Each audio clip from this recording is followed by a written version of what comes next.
हैं?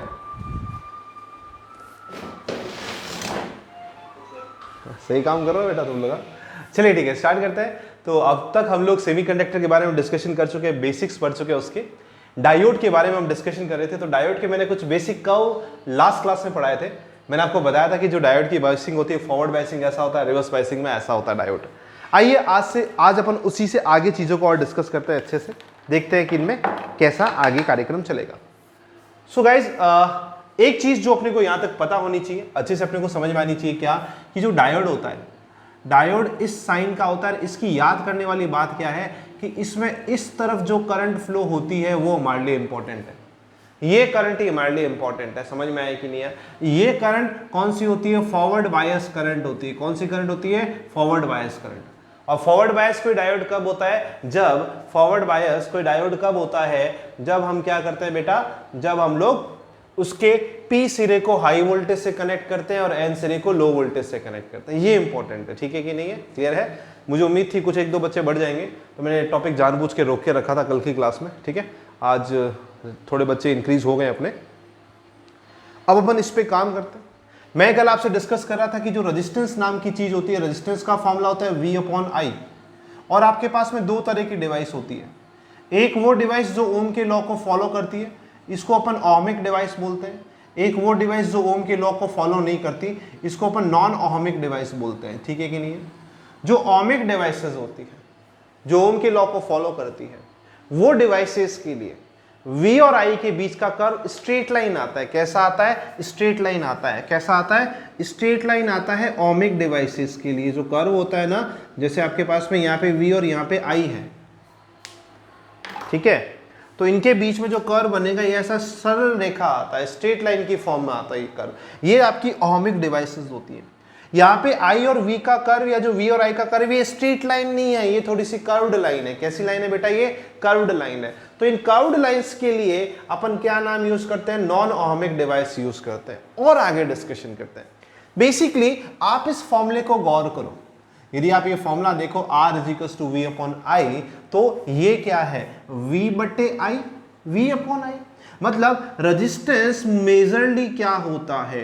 Resistance majorly slope of VI curve. VI curve की जो स्लोप होती है वही तो रेजिस्टेंस होता है। आई बात समझ में? यदि आप यहां पे देखोगे तो आपको पता होना चाहिए कि स्ट्रेट लाइन या जो सरल रेखा है उसकी स्लोप कांस्टेंट होती है, यानी इनका रेजिस्टेंस फिक्स होता है। इन डिवाइस का रेजिस्टेंस क्या होता है? फिक्स होता है, ये चेंज नहीं होता है, ये बदलता नहीं है। बट नॉन ओहमिक डिवाइस में ये कर्व्ड लाइन आ गई, तो नॉन ओहमिक डिवाइस में जो रेजिस्टेंस होता है वो कैसा होता है बेटा? वेरिएबल होता है। कैसा होता है बेटा? वेरिएबल होता है, ठीक है कि नहीं? तो रेजिस्टेंस के बारे में हमने दो बातें सीखी कि दो तरह की डिवाइसेस होती है, ohmic and non ohmic. Non ohmic devices के अंदर कर्व टेढ़ा मेढ़ा आता है, स्लोप चेंज हो जाती है, तो रेजिस्टेंस जो होता है वो वेरिएबल हो जाता है। बट ओहमिक डिवाइसेस के अंदर कर्व सीधा सीधा आता है, स्लोप फिक्स रहती है। इसका मतलब क्या है कि इसका रेजिस्टेंस भी फिक्स रहेगा। तो यहां से अपन दो नए नाम लेके आ रहे हैं, यहां से अपन दो नए नाम लेके आ रहे हैं। एक नाम हम देंगे इस ओहमिक डिवाइस के रेजिस्टेंस को, एक नाम हम देंगे ओहमिक डिवाइसेस के रेजिस्टेंस को। इस ओहमिक डिवाइसेस के रेजिस्टेंस को जो हमने नया नाम दिया है, इसको अपन बोलते हैं स्टैटिक रेजिस्टेंस, स्थैतिक प्रतिरोध। स्थैतिक हिंदी में बोल रहा हूं, इंग्लिश में नहीं बोल रहा। स्टैटिक इज इन इंग्लिश, स्थैतिक प्रतिरोध। ये क्या होता है? ये V की वैल्यू अपॉन I की वैल्यू। किसकी वैल्यू? V/I। V की एग्जैक्ट वैल्यू रख दो और I की एग्जैक्ट वैल्यू रख दो, ये आपके पास में स्टैटिक रेजिस्टेंस होता है। अब यदि आप नॉन ओहमिक डिवाइसेस की बात करो, तो नॉन ओहमिक डिवाइसेस के लिए हम एक नई टर्म डिफाइन करते हैं, जिसका मैं नाम रखने जा रहा हूं डायनामिक रेजिस्टेंस।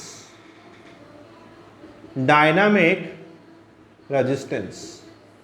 और ये जो डायनेमिक रेजिस्टेंस होता है, इसका फॉर्मूला हमारे पास में होता है डेल्टा V/ΔI। इसमें आप क्या लेते हो? दो वोल्टेज का डिफरेंस लेते हो, उस डिफरेंस के कॉरेस्पॉन्डिंग आप करंट का डिफरेंस लेके आगे बढ़ते हो, उस डिफरेंस के कॉरेस्पॉन्डिंग आप करंट का डिफरेंस लेके आगे बढ़ते हो।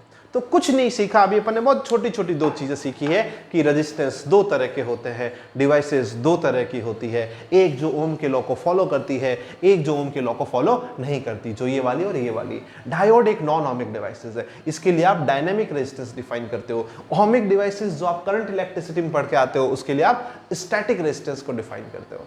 और अब आगे डिस्कशन करते हैं डायोड रेजिस्टेंस के बारे में। तो मैं ओमिक और नॉन ओमिक वाला सेक्शन हटा देता हूं।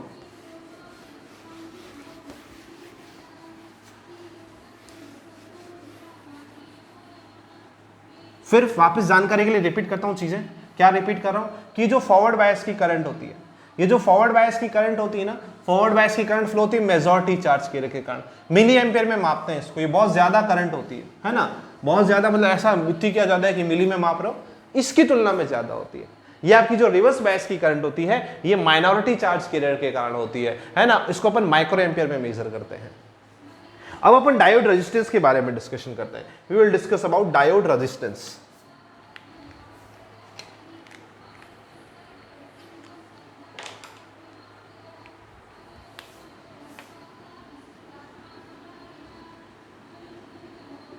तो डायोड में कौन सा रेजिस्टेंस इंपॉर्टेंट होगा, डायोड के अंदर कौन सा रेजिस्टेंस बेसिकली आप डिफाइन करना ज्यादा पसंद करोगे?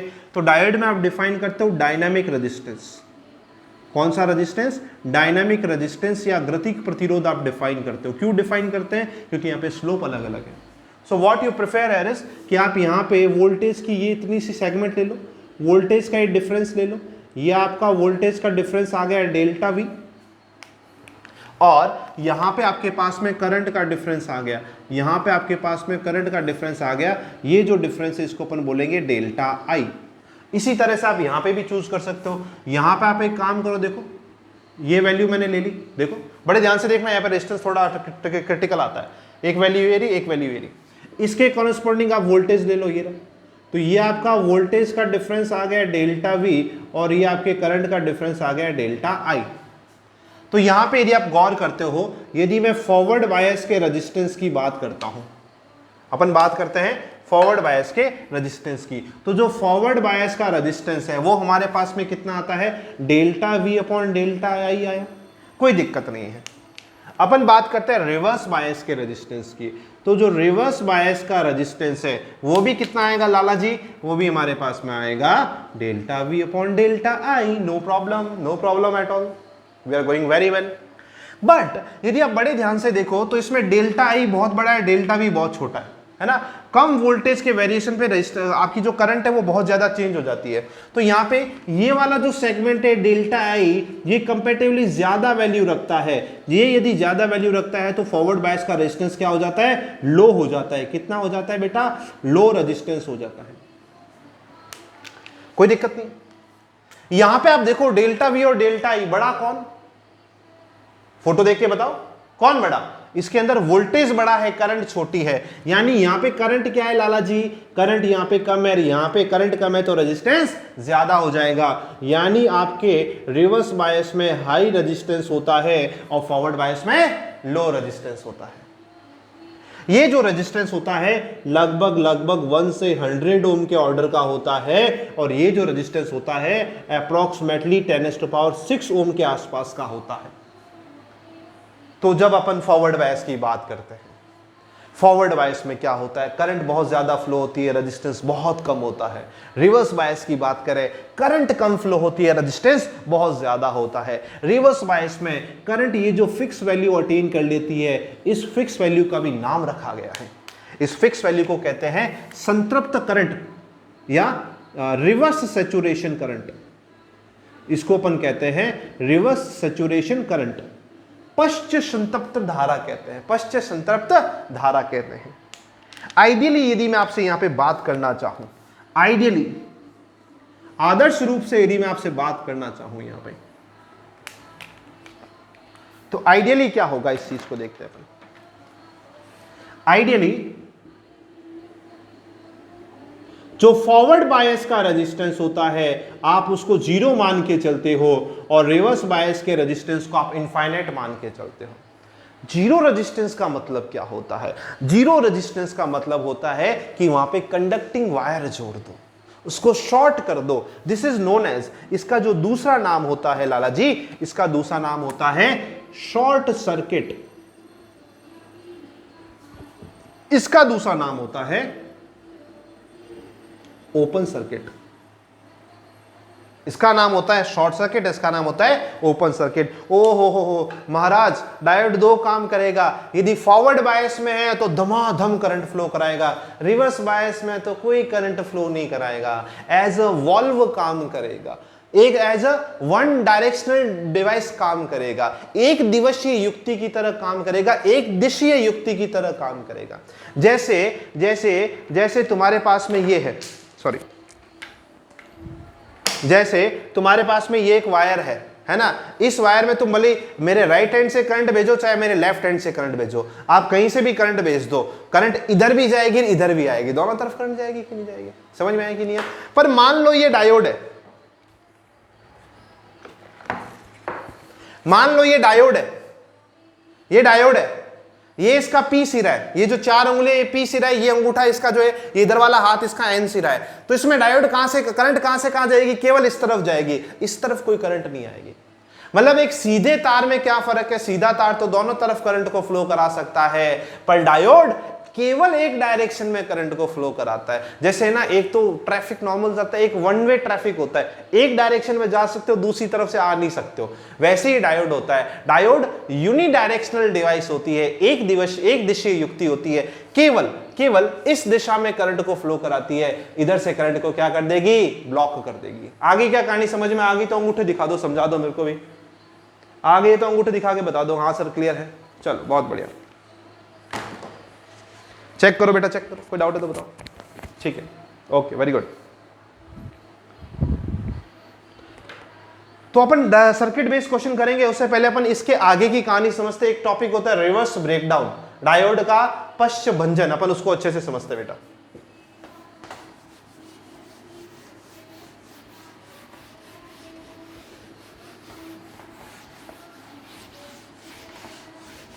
रिवर्स ब्रेकिंग ऑफ डायोड, ये अपना टॉपिक है बेटा।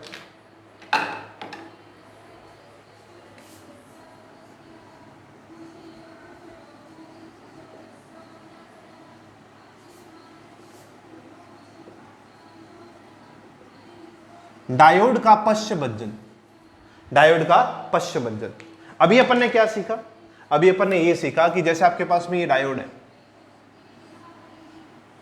डायोड है हमारे पास में, तो इस डायोड के अंदर केवल इस डायरेक्शन में करंट का फ्लो अलाउड है, इस डायरेक्शन में करंट का फ्लो अलाउड नहीं है। क्यों अलाउड है? क्योंकि ये जो फॉरवर्ड बायस की करंट है, और फॉरवर्ड बायस का रेजिस्टेंस हमारे पास में कितना होता है? 0 होता है। रिवर्स बायस का रेजिस्टेंस हमारे पास में कितना होता है बेटा? इनफाइनाइट होता है। ये दिक्कतें आती है यहाँ पे, ठीक है, क्लियर है? अब जो रिवर्स ब्रेकिंग है, ये एक special condition of reverse bias है। In a special condition, voltage के according, in a special condition of reverse bias, the reverse current increases drastically। इसी को अपन क्या कहते हैं? रिवर्स ब्रेकिंग ऑफ डायोड कहते हैं। इसी को अपन क्या कहते हैं बेटा? रिवर्स ब्रेकिंग ऑफ डायोड कहते हैं। इसमें क्या होता है अपन इस चीज को समझते हैं। इसमें क्या होता है अपन इस चीज को समझते हैं। बड़े ध्यान से देखना, यहां पे क्या होता है कि यदि आप एक पर्टिकुलर वोल्टेज से ऊपर चले जाते हो, माना ये एक फिक्स वोल्टेज की कोई वैल्यू है ना, इस वोल्टेज का हमने नाम रख दिया नी वोल्टेज। इसको कहा जाता है नी वोल्टेज, या रिवर्स ब्रेकडाउन वोल्टेज भी अपन इसको कह सकते हैं। नी वोल्टेज या रिवर्स ब्रेकडाउन वोल्टेज, इसके दो नाम रखे जा सकते हैं। इससे ज्यादा यदि आपने वोल्टेज इंक्रीज कर दिया, इससे ज्यादा यदि आपने वोल्टता का मान बढ़ा दिया, तो ये जो करंट की वैल्यू, देखो करंट यहां पे इतनी सी है, इतनी सी करंट है, वोल्टेज बढ़ा जा रहा है पर करंट बढ़ नहीं रही है।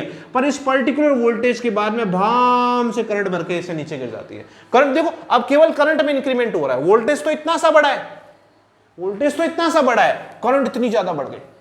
जबकि इससे पहले वोल्टेज इतना सारा बड़ा था और करंट इतनी सी बड़ी थी। तो जो रिवर्स के अंदर एक सैचुरेशन आ जाता है, ये ब्लैक लाइन से मैंने सैचुरेशन यानी संतृप्तता को शो करके रखा है। ये जो संतृप्तता आ गई है ये एक पर्टिकुलर वोल्टेज के बाद में खत्म हो जाती है और करंट में भयंकर रूप से वृद्धि देखने को मिलती है। इसी कंडीशन को अपन रिवर्स ब्रेकिंग ऑफ डायोड कहते हैं। अब डायोड उल्टी डायरेक्शन में, रिवर्स ब्रेकिंग की स्पेशल कंडीशन में डायोड टूट गया। डायोड टूट गया। टूट कैसे गया? टूट ऐसे गया कि इसमें क्या था कि केवल इधर करंट जानी थी, ये करंट को इधर नहीं आने दे रहा था, मतलब यहां पे एक दीवार लगी हुई थी जो इस करंट को रोक रही थी। अब इस डायरेक्शन वाली करंट में ड्रास्टिक इंप्रूवमेंट हो गया। इस डायरेक्शन वाली जो करंट है वो भयंकर रूप से बढ़ने लग गई, मतलब ये दीवार टूट गई। इसी को तो ब्रेकडाउन बोलते हैं।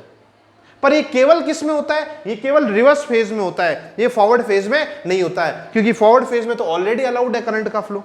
फॉरवर्ड फेज के अंदर करंट का फ्लो तो ऑलरेडी क्या है? अलाउड करके रखा हुआ है अपन ने। समझ में आया कि नहीं आया रिवर्स ब्रेकडाउन? क्लियर है बेटा? हाँ कि ना? अंगूठे दिखाओ फटाक से। समझ में आ गया तो ठीक है, डाउट है तो पूछ लो, नहीं तो कोई दिक्कत वाली बात नहीं, आगे बढ़ते अपन यहां से। ये जो रिवर्स ब्रेकडाउन होता है ये दो तरह का होता है। ये जो रिवर्स ब्रेकडाउन होता है ये दो तरह का होता है। पहला इसका मेथड होता है एवलांच ब्रेकडाउन।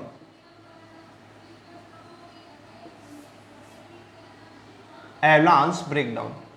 तो लाला जी एवलांच ब्रेकडाउन में क्या होता है? एवलांच जो शब्द है वो पता है कहां से उठाया गया है? एवलांच शब्द का मतलब होता है किसी की संख्या में अभूतपूर्व इंक्रीमेंट हो जाना, अभूतपूर्व रूप से बढ़ना वैल्यूज का। ये वर्ड कहां से लिया गया है? ये वर्ड लिया गया है बर्फ के बड़े बड़े पहाड़ों से। बर्फ के पहाड़ों से यदि बहुत ऊपर से आप छोटी सी बर्फ को भी रोल करके नीचे गिराते हो, है ना, तो वो छोटी बर्फ नीचे आते आते आते एक्सपोनेंशियली इंक्रीज होकर बहुत बड़ा रूप ले लेती है। वो अपने ऊपर और बर्फ को लपेटते लपेटते लपेटते लपेटे आपने ऊपर से जो छोटा सा पत्थर फेंका था वो हो सकता है नीचे आके बहुत बड़ा स्पेयर या गोला बन जाए। तो ऐसे इसको अपन कहते हैं एवलांच। स्टार्टिंग तो बहुत छोटी चीज से हुई थी पर एंड होते होते इसका नंबर बहुत ज्यादा बढ़ गया। जैसे न्यूक्लियर रिएक्शंस आपने पढ़ी होगी। न्यूक्लियर रिएक्शन में तो एवलांच इंक्रीमेंट होता है। 2, 4, 4 के बाद में 6 नहीं 8, 8 से 16, 16 से 32, 32 से 64, ये एक्सपोनेंशियल या एवलांच इंक्रीमेंट होता है। क्या होता है इसके अंदर अपन चीजों को समझते हैं। सो बेसिकली वापस अपने को इसके लिए इसके बेसिक्स पे जाना पड़ेगा। इसके जो एकदम फंडामेंटल चीजें मैंने कल की क्लास में कवर करी थी अपने को उस पे जाना पड़ेगा। क्या फंडामेंटल था? यदि आपको याद हो तो यहाँ पे एक डेप्लीशन रीजन या अवक्षय परत बन जाती है। ये जो आपका डेप्लीशन रीजन है ये आपका पी साइड हो जाएगा। पी साइड को ध्यान रखना नेगेटिव के ऊपर होल से शो करता है, एन साइड को पॉजिटिव के ऊपर नेगेटिव से शो करता है, इलेक्ट्रॉन से शो करता है। ठीक है, ये जो आपका है ये आपका पी साइड है,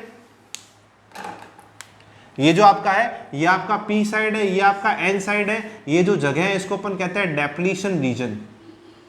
इसको अपन कहते हैं डेप्लीशन रीजन, हिंदी में इसको कहते हैं अवक्षय परत। हिंदी में इसको कहा जाता है अवक्षय परत यानी डेप्लीशन रीजन कहा जाता है। सो बेसिकली क्या होता है? बेसिकली आपकी जो रिवर्स वाली करंट होती है, रिवर्स वाली करंट इस डायरेक्शन में जा रही होती है। बट रिवर्स करंट किसकी वजह से फ्लो होती है? रिवर्स करंट फ्लो होती है आपकी माइनॉरिटी चार्ज कैरियर्स के कारण। माइनॉरिटी चार्ज कैरियर्स के कारण प्रोड्यूस होती है। और मालकों माइनॉरिटी चार्ज कैरियर खुद कहां से प्रोड्यूस होता है? बॉन्ड के टूटने से। सिखा रखा है बेसिक में, बॉन्ड ब्रेकिंग से प्रोड्यूस होता है माइनॉरिटी चार्ज कैरियर। बॉन्ड की ब्रेकिंग से प्रोड्यूस होता है। जब भी कभी इलेक्ट्रॉन और होल एक साथ बनेगा तब उसका नाम माइनॉरिटी चार्ज कैरियर रखा जाएगा। कहां बनता है? इंट्रिंसिक सेमीकंडक्टर में। जब एक बॉन्ड टूटता है तब बनता है। तो बॉन्ड की ब्रेकिंग से आपके माइनॉरिटी चार्ज कैरियर बनते हैं पर इसके नंबर बहुत कम होते हैं, इसलिए इसको माइनॉरिटी कह दिया जाता है। एवलांच ब्रेकडाउन में आप क्या करते हो? अपन इसके प्रोसेस को समझने की कोशिश करते हैं बेटा। इसका प्रोसेस हमारे पास में क्या है? Let us try to understand the process in a very better way बेटा जी। बहुत अच्छे तरीके से प्रोसेस को समझने की कोशिश करते हैं। सो वेरी फर्स्ट स्टेप में आप क्या करते हो बेटा? 1 मिनट रुकेंगे। वेरी फर्स्ट स्टेप में आप वोल्टेज को बहुत ज्यादा इंक्रीज कर देते हो। You increase the voltage drastically. You increase the voltage drastically. आप वोल्टेज बहुत ज्यादा बढ़ा देते हो। वोल्टेज बहुत ज्यादा जब बढ़ा देते हो, जो ये बॉन्ड होता है है ना, ये तुम्हारे पास में क्या है, बॉन्ड है। इस बॉन्ड में ये जो इलेक्ट्रॉन की शेयरिंग हो रही है ना, तो वोल्टेज यदि बढ़ गया तो इलेक्ट्रिक फील्ड बढ़ गया। वोल्टेज इलेक्ट्रिक फील्ड तो भाई बहन ही है, पढ़ाया था इलेक्ट्रोस्टैटिक के अंदर। वोल्टेज बढ़ गया तो इलेक्ट्रिक फील्ड बढ़ गया, इलेक्ट्रिक फील्ड बढ़ गया तो ये जो इलेक्ट्रॉन अभी बंधा हुआ है इस पे फोर्स लगना चालू हो जाएगा। क्यों सर? अरे वोल्टेज से इलेक्ट्रिक फील्ड बना और इलेक्ट्रिक फील्ड तो फोर्स लगाएगा चार्ज के ऊपर, तो इस इलेक्ट्रॉन पे फोर्स लगना चालू हो जाएगा।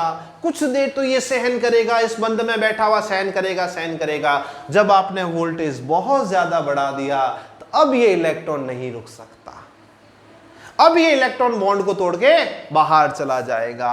अब आपका वोल्टेज के हाई इंक्रीमेंट के कारण एक तो इलेक्ट्रॉन बन गया और एक आपका होल बन गया, कोई दिक्कत नहीं। ऐसे मान ली कोई 101 बॉन्ड टूट गए, माना यहां पे कितने बॉन्ड टूट गए बेटा, 101 बॉन्ड टूट गए, 100 के आसपास बॉन्ड ऐसे टूट गए, तो हमारे काम के तो इलेक्ट्रॉन है। अब आगे ध्यान दो, आगे क्या होगा, ये 100 इलेक्ट्रॉन बहुत हाई एनर्जी के साथ में बाकी बॉन्ड से टकराएंगे। 100 इलेक्ट्रॉन बाकी बॉन्ड से टकराए, 100 ने 100 इलेक्ट्रॉन और फ्री कर लिए, 100 ने 100 इलेक्ट्रॉन और फ्री कर लिए। मतलब यहां पे पहले तो वोल्टेज अकेला बॉन्ड को तोड़ रहा था, अब ये जो इलेक्ट्रॉन है, ये जो नए इलेक्ट्रॉन बने हैं, ये भी बॉन्ड को तोड़ने का काम करेंगे। इसने अकेले ने 100 तोड़े, अब अभी भी ये 100 ही तोड़ रहा है। वोल्टेज ने 100 तोड़ दिए, 100 इसने एक्स्ट्रा तोड़ दिए, तो कितने हो गए लाला जी, 200 हो गए। 200 है कि नहीं हुए? पहले में 100 मिले, दूसरे में 200, ऐसे करते करते ये जो इलेक्ट्रॉन्स है, ये जो बॉन्ड टूटने के बाद इलेक्ट्रॉन है, ये भी चुप नहीं बैठते। ये कहते हैं हमारा घर तोड़ा है, हम तेरा भी घर तोड़ेंगे। ये बाकी सारे बॉन्ड को तोड़ते रहते हैं, बॉन्ड को तोड़ते रहते हैं। इससे क्या होता है, इनकी संख्या में बहुत ज्यादा इजाफा होने लगता है। और इजाफा में क्या हो रहा है कि इलेक्ट्रॉन और होल एक साथ बन रहे हैं, यानी जो चीजें माइनॉरिटी थी उनके नंबर बहुत ज्यादा बढ़ गए। और ये जो करंट है, ये माइनॉरिटी की वजह से करंट थी, यानी इस तरफ जाने वाली करंट बहुत ज्यादा बढ़ जाती है। ये इसकी बेसिक थ्योरी होती है, ये इसकी बेसिक थ्योरी है। किसी को यदि फिल्म वापस देखनी है तो मुझे बता दो, मैं इस चीज को रिपीट कर देता हूं। फिल्म वापस नहीं देखनी तो मैं आगे बढ़ता हूं। कोई भी चीज नहीं समझ में आई तो आप मुझसे पूछ सकते हैं, ठीक है क्या? So what happens in avalanche? Avalanche में क्या होता है कि आप बहुत ज्यादा वोल्टेज लगा के बॉन्ड्स को ब्रेक करते हो। बॉन्ड को ब्रेक होने के बाद में एक तो वोल्टेज बॉन्ड ब्रेक करने का काम करेगा, ये जो फ्री इलेक्ट्रॉन्स है ना, ये भी आगे जाके बॉन्ड्स को ब्रेक करेंगे। तो यहाँ पे क्या होता है कि एक तो वोल्टेज तो फिक्स है, जो एक नंबर ने बॉन्ड को ब्रेक कर रहा है, पर ये जो फ्री इलेक्ट्रॉन बॉन्ड ब्रेक कर रहे हैं ना, इनके नंबर लगातार बढ़ रहे हैं, बढ़ रहे हैं, बढ़ रहे हैं, बढ़ रहे हैं, बढ़ रहे हैं, बढ़ रहे हैं, बढ़ रहे हैं, बढ़ रहे हैं। और ये इनकी वजह से जो बॉन्ड ब्रेकिंग है वो लगातार बहुत ज्यादा बढ़ जाती है। तो थोड़ी देर बाद में बहुत ज्यादा आपको चार्ज की रेस मिलने चालू हो जाते हैं, बहुत ज्यादा आपको चार्ज की रेस मिलने चालू हो जाते हैं। और क्या होता है, माइनॉरिटी की करंट बहुत ज्यादा बढ़ जाती है, इसको अपन ब्रेकिंग बोलते हैं। दूसरा देखो, Zener breakdown.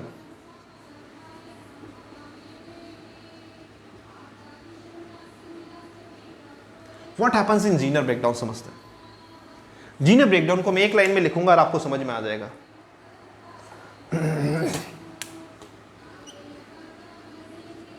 Same as avalanche breakdown but at low voltage.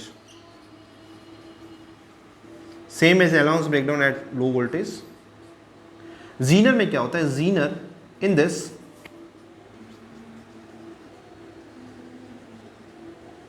doping is increased. इसमें आप क्या करते हो,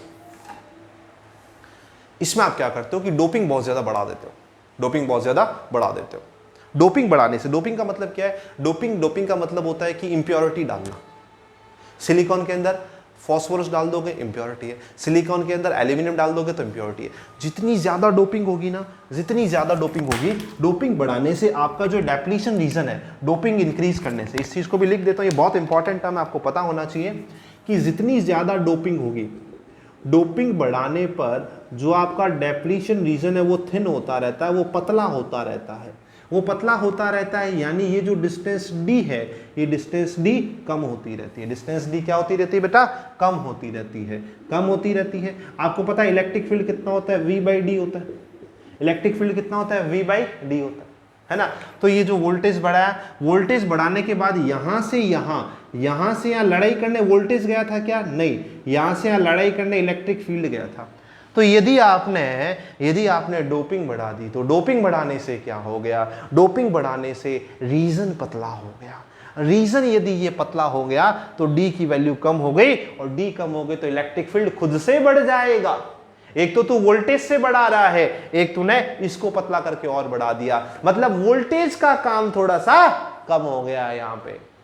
सो काम तो वही है, same as avalanche, but low voltage. Low voltage क्यों? क्योंकि आप डोपिंग बढ़ा दी। डोपिंग बढ़ाने से क्या? डेप्लीशन रीजन पतला, पतले से क्या कि सेम वोल्टेज के लिए इलेक्ट्रिक फील्ड ज्यादा मिलेगा, कार्यक्रम जल्दी चालू हो जाएगा। हाँ मालिक बोलो, कोई दिक्कत है तो बताओ।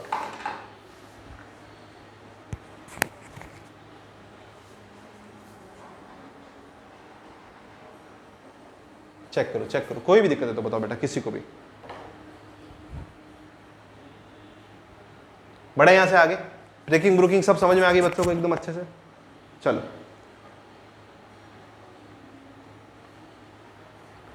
ये अपनी डायोड की एक मेजर थ्योरी खत्म होती है यहां पे। अब इसके बाद में अपन डायोड के क्वेश्चंस देखेंगे, उसके बाद अपन डायोड के एप्लीकेशंस देखेंगे।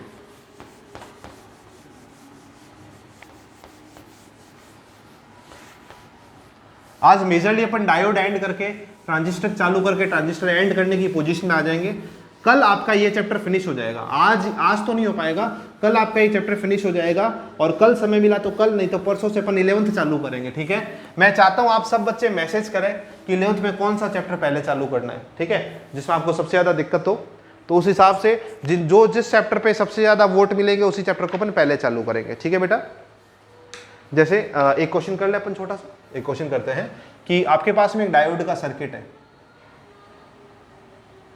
तो डायोड सर्किट के अंदर जब 0.6 वोल्टेज है तो आपकी करंट है 2 मिली एम्पियर, और जब 0.9 वोल्टेज है तो आपकी करंट आ गई यहाँ पे 5 मिली एम्पियर। ठीक है, तो आपको बताना है इसका स्टैटिक रेजिस्टेंस और इसका डायनेमिक रेजिस्टेंस बताना है। ये हमारे पास में क्वेश्चन है। तो भाई क्लियर होना चाहिए पहले तो कि स्टैटिक रेजिस्टेंस कौन सा होता है। स्टैटिक रेजिस्टेंस का फॉर्मूला होता है voltage upon current. Dynamic resistance कौन सा होता है? Change in voltage upon change in current. तो ये जिसको पता है वो गलत नहीं कर सकता, है ना। तो यहाँ पे यदि अपन स्टैटिक रेजिस्टेंस की बात करें तो स्टैटिक रेजिस्टेंस में तो क्या होता है? Voltage upon current. और डायनेमिक रेजिस्टेंस में क्या होता है? Change in voltage upon change in current. तो स्टैटिक रेजिस्टेंस तो एक इसका भी आएगा और एक इसका आएगा। स्टैटिक रेजिस्टेंस दो आएंगे। पहले तो 0.6 वोल्ट बट्टे 2 मिली एम्पियर, यानी कितना आएगा? 0.6 बट्टे 2 मिली क्या होता है? 10⁻³ होता है। ऊपर आके +3 हो जाएगा। 0.6 डिवाइड बाई 2 10⁻+3, 0.3 लगभग 300 ओम इसका स्टैटिक रेजिस्टेंस आ गया। बट ये किसके लिए आया? फर्स्ट सेक्शन के लिए आया है, इसके लिए आया है। इसका अलग आएगा। यहाँ पे स्टैटिक रेजिस्टेंस दो आएंगे क्योंकि रेजिस्टेंस लगातार वेरी कर रहा है, यानी हर पॉइंट पे स्टैटिक रेजिस्टेंस की वैल्यू अलग अलग होगी। यहाँ पे इसका स्टैटिक रेजिस्टेंस कितना आएगा चेक करते हैं। यहाँ पे आ जाएगा आपका 0.9 volt divide by 5 milli ampere, यानी 0.9 डिवाइड बाई 5 10⁻³ ऊपर ले आता हूँ, है ना। ये लगभग इसको कितनी बार कट करेगा? 0.18, तो ये आएगा 180 ओम के आसपास। तो आपने दोनों स्टैटिक रेजिस्टेंस तो पता कर ली। अब अपने को पता करना है डायनेमिक रेजिस्टेंस। ठीक है, तो पहले अपन स्टैटिक रेजिस्टेंस को थोड़ा सा घेराबंदी कर लेते हैं, इसको कोई ले ना जाए, डायनेमिक रेजिस्टेंस की बातें करते हैं। डायनेमिक रेजिस्टेंस की बातें करें तो change in voltage upon change in current. Change in voltage कितना है? 0.9 माइनस 0.6। चेंज इन करंट कितना है? 5 - 2 मिली एम्पियर। ये किसमें है? वोल्ट में। 0.3 divide by 3 milli ampere, 0.3 into 10⁻³ divide by 3, 0.1, 100 ohm इसका स्टैटिक रेजिस्टेंस आया। ये चीज क्लियर है। एक बेसिक क्वेश्चन है, बस समझाया ये है कि स्टैटिक रेजिस्टेंस क्या होता है और आपका डायनेमिक रेजिस्टेंस क्या होता है। एक मिनट रुकेंगे बेटा, होल्ड करेंगे। हेलो हेलो, हाँ सूरज, नहीं है ना, लिंक भेजा ना तुम्हें, है नहीं? तेरे नंबर पे तो गया हुआ है, चेक कर, मल्टीपल नंबर है क्या? हाँ, एक मिनट, मुझे जो लेटेस्ट नंबर है उससे मैसेज कर, मैं अभी नई क्लास चालू होगी उसका लिंक भेजता हूँ, ठीक है?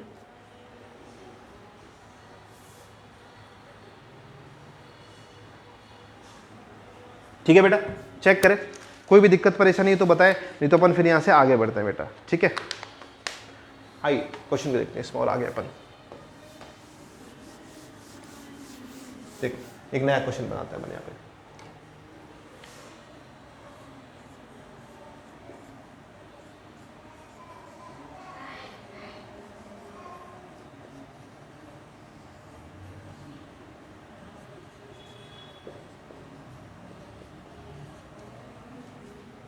ठीक है, आप मुझे बताएं यहाँ पे I1 I2 बताएं कितनी कितनी वैल्यू आएगी I1 I2 और I की?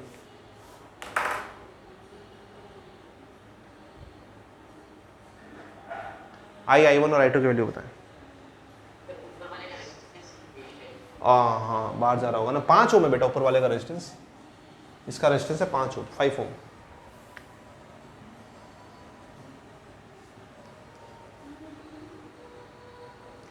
इस डायोड का नाम लिख देता हूँ, इस डायोड का नाम है D1 और इस डायोड का नाम है D2, ठीक है?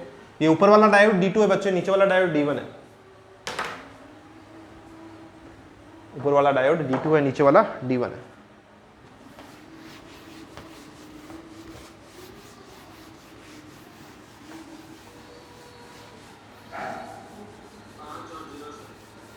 बाकी बच्चे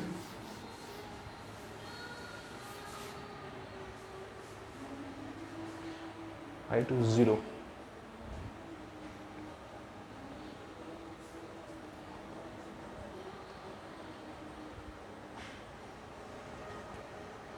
हिमांशु, साहिल, मोदी जी, आदित्य। सर सेम है 5 सर, सेम है सर। ठीक है,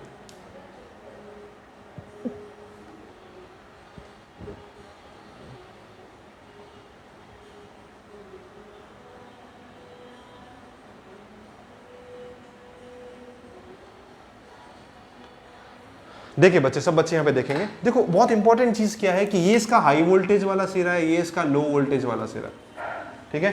तो यहाँ पे हाई वोल्टेज आ गया, यहाँ पे लो वोल्टेज आ गया, यहाँ पे हाई वोल्टेज आ गया, यहाँ पे लो वोल्टेज आ गया। सर्किट चालू करने से पहले हमेशा एक बार आप मान लो कि ये आपका सर्किट बंद है, सर्किट में कोई करंट फ्लो नहीं हो रही, आप चेक करो हाई वोल्टेज लो वोल्टेज का क्या हिसाब किताब है।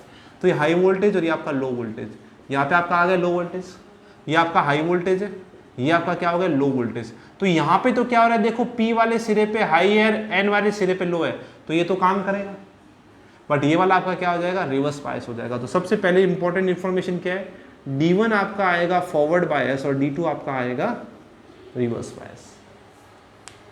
ये कहानी कितने बच्चों को नहीं समझ में आई, आप पूछ सकते हैं आराम से, आ गई ना?